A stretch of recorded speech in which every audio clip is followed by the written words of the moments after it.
বছরের প্রথম দিনটা তো খুব ভালো করেই শুরু হয়েছে। সবাইকে হ্যাপি নিউ ইয়ার আর বড়দের প্রণাম আর ছোটদের অনেক ভালোবাসা।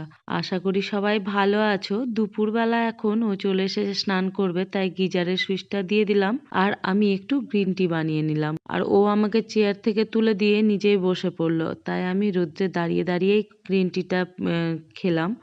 আর এখন 2:30 মতো বেজে গেছে। মা বলল আজকে পিঠে করবে, তাই মা কিছুটা বানিয়ে নিয়েছে, বাকিগুলো আমি বানিয়ে নিলাম।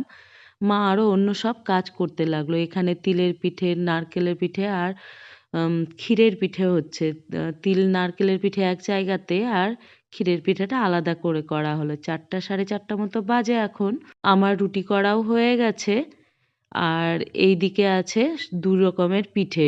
এগুলো রাখা হয়েছে এখন। আমি কিছুক্ষণ দোকানে বসে থাকলাম, তারপরে চলে আসলাম আমার ঘরে। নতুন বছর সবার ভালো কাটুক, সবাই সুস্থ থেকো।